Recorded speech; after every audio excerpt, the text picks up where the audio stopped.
This app feels free. No payments, no subscriptions, no invoices. But nothing powerful is ever truly free. If you're not paying with money, you're paying with something else. And most people never stop to ask what that something else really is. Because the cost doesn't arrive as a bill, it arrives as time.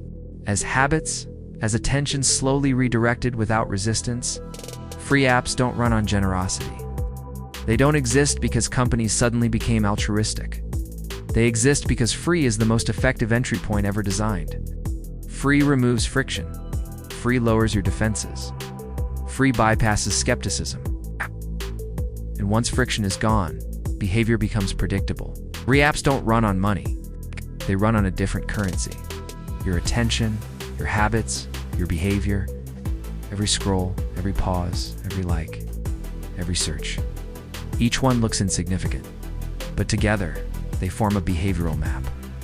A map more accurate than what you would ever write about yourself.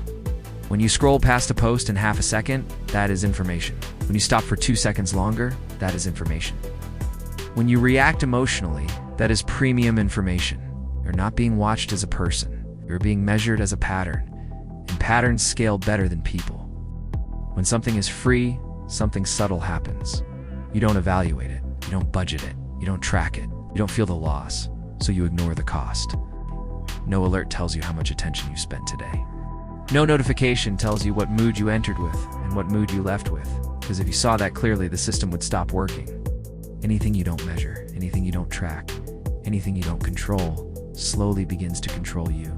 Not aggressively, not overnight, but quietly, consistently, predictably. Free apps are not products. They are marketplaces. Advertisers are the customers. Brands are the buyers. You are the inventory. Your time is what's traded. Your predictability is what's priced. The more predictable you become, the more efficiently you can be sold. This isn't evil. It's not personal. It's not a conspiracy. It's a clean business model, one that works exceptionally well, which is why it spreads so fast. To understand free apps, you have to stop asking, what do they show me?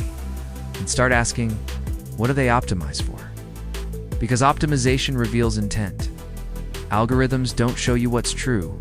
They show you what keeps you engaged. Engagement is measurable. Truth is not. Engagement keeps you scrolling. Truth often tells you to stop. So the system naturally favors what holds attention. Outrage lasts longer than calm. Fear spreads faster than facts.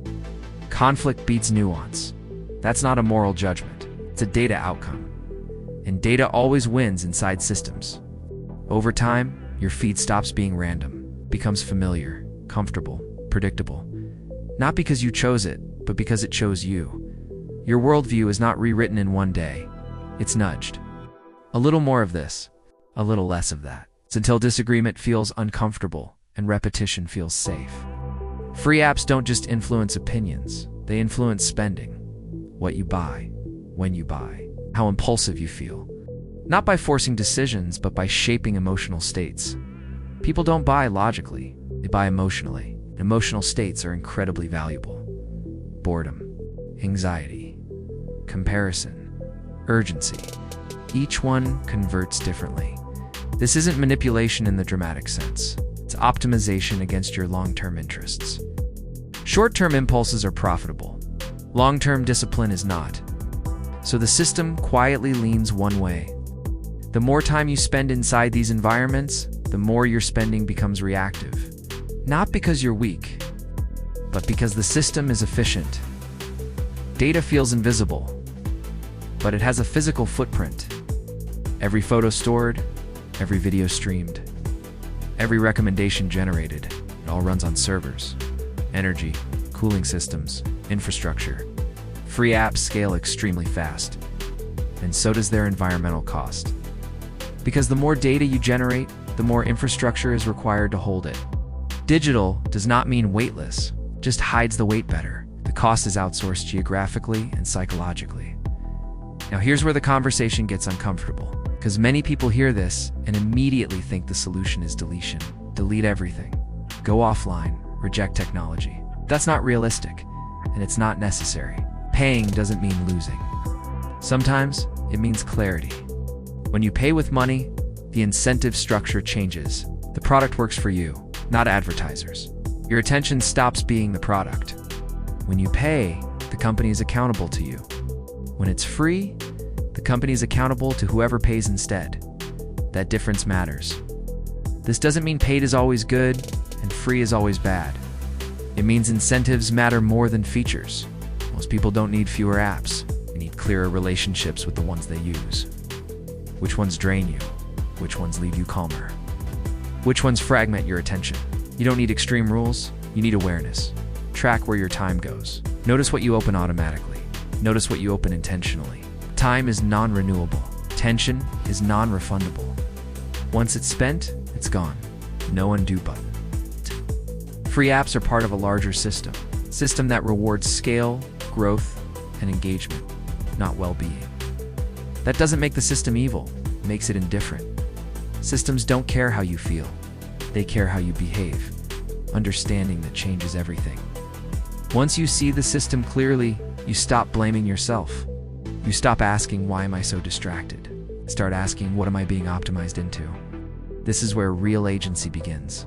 Not in deleting apps, not in moralizing technology, but in seeing clearly. You begin to choose differently. Not perfectly, not always, but intentionally. You start paying with money when it makes sense, and protecting your attention when it matters. You stop confusing convenience with value. The most expensive things in life rarely send invoices. They take your time, they take your focus. They take your emotional energy, silently. Next time you open a free app, don't ask, what does this cost? Ask a better question. What does this shape? Because what shapes your attention eventually shapes your life. And once you see that clearly, free stops feeling free. It starts feeling expensive. Thank you for watching. Please subscribe if you like this video.